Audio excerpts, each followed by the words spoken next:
ওই ওদের আমি প্রথম দেখি আমার ওই বন্ধুর বাড়ি যাওয়ার পরে, পীরের দরগার কাছে ওদের সাথে সাক্ষাৎ। তারপর থেকে নিজের অজান্তেই ওই মানুষগুলোর সাথে আমার একটা সখ্য গড়ে উঠেছে। আপনি ভুলেছিলেন দাদা? বাঘাযতীনের নাম শুনেছ? বাঘাযতীন? হ্যাঁ, এগো কুষ্টিয়ার ছেলে। কায়াগ্রামে একটা ছুরি নিয়ে বাঘের সাথে সে যুদ্ধ করেছে, সেই থেকে তার নাম বাঘাযতীন।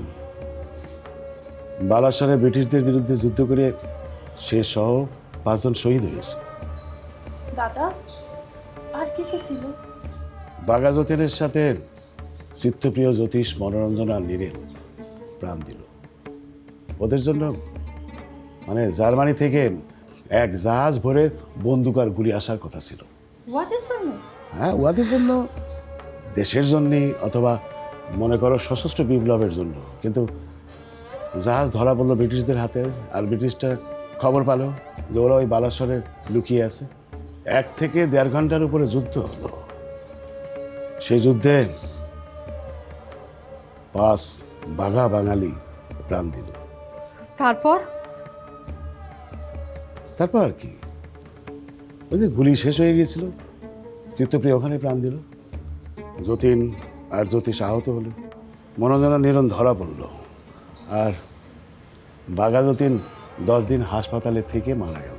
আর ওই যে বাকিরা? বাকিদের ফাঁসি। কিন্তু এইভাবে ওদের দমায় রাখতে পারবে না। শত শত বাঘাযতীনের জন্ম হচ্ছে এই বাংলায়।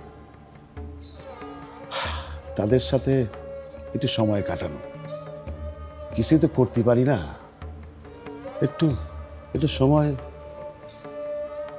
সবই তো বুঝলাম তোমার কথা, কিন্তু এই ব্রিটিশদের এই দেশ থেকে তাড়াতে হবে কি জন্যে? তারা তো আছে, ভালোই আছে, তাতে আমাদের গ্রামগঞ্জের কি সমস্যা হচ্ছে? কোনোই তো সমস্যা হচ্ছে না। শোনো আনোয়ারা, মনে করো তোমার সংসারে উটকো একটা লোক আইসে যদি ছড়ি ঘোরায়, তোমার সংসারে সেই যদি মাথা হয়ে তোমাকে সবাই পায়ের তলে রাখতে চায়, তুমি কি সেটা মানি নেবা? সে কি কথা? ঠিক তাই, ব্রিটিশরা এদেশে এসে এদেশের মাথা হয়ে বসেছে। দাদা ঠিক কথা বলছে। ব্রিটিশদের তাড়াতে না পারলে ওরা আমাদের উপর খবরদারি করবে, এ কি মেনে নেওয়া যায়?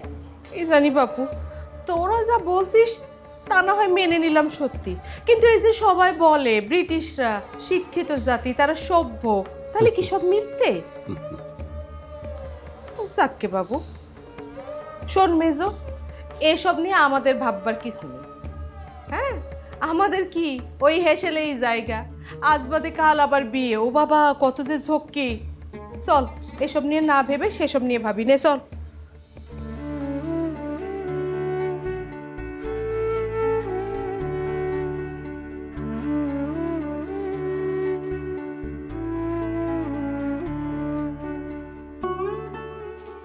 আসমান মা, আসমান মা, আরে শোনো, এদিকে আসো।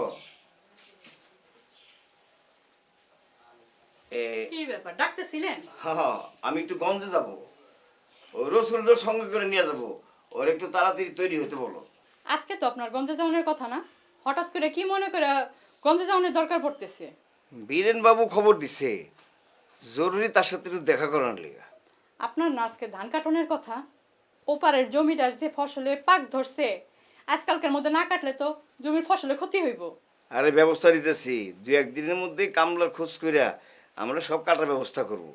শোনেন, গঞ্জের থেকে আসানোর সময় কুসরের গুড় নিয়ে আসেন, পোলাপানগুলার একটু ক্ষীর বানায় খাও মনে।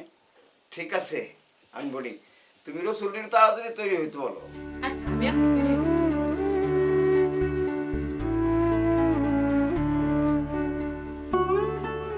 কি হলো? সবাই গেল কোথায়? গাড়ি এসে দাঁড়িয়ে আছে, কারো বেরোবার কোনো নাম নেই। এই যে আসি পুলিশ।